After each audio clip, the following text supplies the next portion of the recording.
परम पिता परमेश्वर भगवान शिव जो सभी के पिता हैं और उन्हें कंट्रोल करने वाले भी, जिन्हें स्वयंभू भी कहा जाता है, अर्थात उनका जन्म अपने आप हुआ है, या यूं कहो तो उनका जन्म ही नहीं हुआ। पर बहुत से लोग कहते हैं कि उनका जन्म हुआ है। कुछ लोगों के अनुसार नारायण से हुआ तो कुछ लोगों के अनुसार उनका जन्म ब्रह्मा जी से हुआ। और अपनी बात को प्रमाणित करने के लिए इन लोगों के पास एक दो रेफरेंसेस भी होते हैं, जहाँ कहीं नारायण से तो कहीं ब्रह्मा जी से उनका जन्म होता हुआ बताया जाता है। पर अगर हम इन दोनों रेफरेंसेस को मान भी लें तो भी सवाल ये आता है कि आखिर उनका जन्म हुआ किससे, कौन है उनके पिता, ब्रह्मा जी या फिर नारायण। तो आज की इस वीडियो में हम इसी सवाल का जवाब जानेंगे। तो इस वीडियो को लास्ट तक बिना स्किप किए देखना, क्योंकि लास्ट में एक चमन छिलगोजे को भी लपेटना है। तो चलो यार शुरू करते हैं।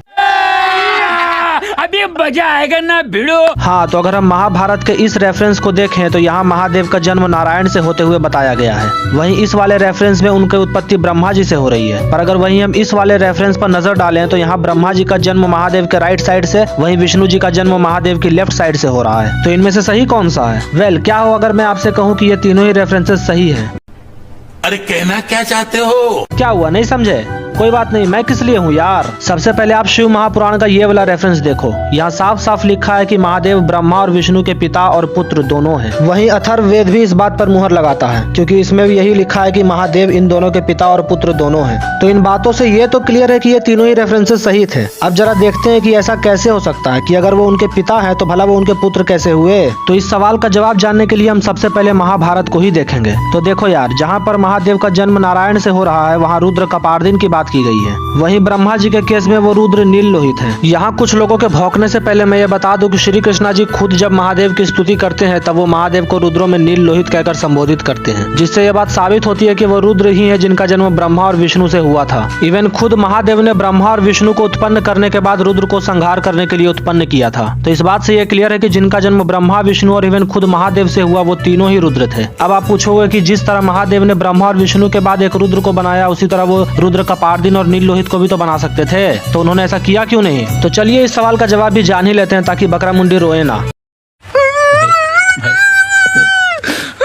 तो देखो यार, पहली बात तो ये कि रुद्र ऐसे ही प्रकट नहीं होते, उन्हें हमेशा बस एक माध्यम से प्रकट होना होता है। कभी वो माध्यम नारायण होते हैं तो कभी वो माध्यम ब्रह्मा होते हैं। शिव महापुराण के अनुसार जब महादेव ब्रह्मा और विष्णु को बनाकर उन्हें उनकी रिस्पॉन्सिबिलिटी दे रहे होते हैं, तब ब्रह्मा और विष्णु दोनों ही उनसे प्रार्थना करते हुए कहते हैं कि हे परमेश्वर, आप तो निर्गुण है, तो कृपया कर अपनी लीला दिखाते हुए अवतार ले। तब भगवान शिव कहते हैं कि वो उन दोनों के द्वारा की गई अपनी स्तुति से बहुत प्रसन्न है, इसलिए वो उनकी इच्छा अवश्य पूरी करेंगे। आगे वो कहते हैं कि उनका अंश उनसे उत्पन्न होगा जो बिल्कुल उनके समान नहीं होगा। मतलब अब आप यहाँ खुद देख सकते हो कि महादेव ने अपने ही दिए हुए वरदान के कारण अपने दो रूपों को ब्रह्मा और विष्णु से उत्पन्न करवाया। कूर्म पुराण भी इस टॉपिक पर सेम बात कहती है, यानी ये सब उनकी लीला थी जो उन्होंने ब्रह्मा और विष्णु की प्रार्थना सुनकर रचाई थी। तो इन सब बातों से आप समझ ही गए होंगे कि क्यों महादेव ने अपने अंशों को ब्रह्मा और विष्णु से उत्पन्न करवाया और कौन है उनका पिता। तो चलिए अब जरा बात करते हैं उस चमन छिलगोजे की। तो हर बार की तरह इसने फिर से मुझ पर रिप्लाई वीडियो बनाई, जो कि सिर्फ इसे लगता है, क्योंकि ये बंदा बनाना तो रिप्लाई वीडियो चाहता है, पर पता नहीं यार कॉमेडी क्यों बन जाती है।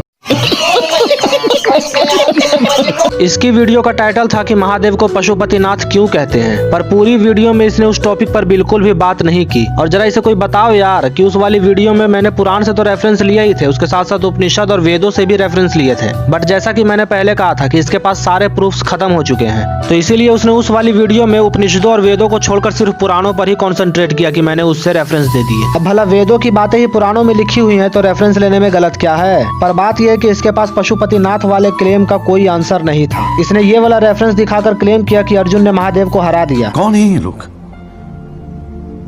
कहां से आते हैं? पर इसके पास इसके अलावा इस बात का कोई और रेफरेंस नहीं है। ऐसा इसीलिए क्योंकि इसका काउंटर हमें मेन इवेंट में ही मिल जाता है, जहां महादेव ने अर्जुन की ऐसी धुलाई की थी कि भैया कि मतलब स्वाद ही आ गया। उसके बाद इसने फिर से अपने श्री कृष्णा जी वाले क्लेम का रेफरेंस दिखाते हुए कहा कि नारायण ने महादेव को हराया।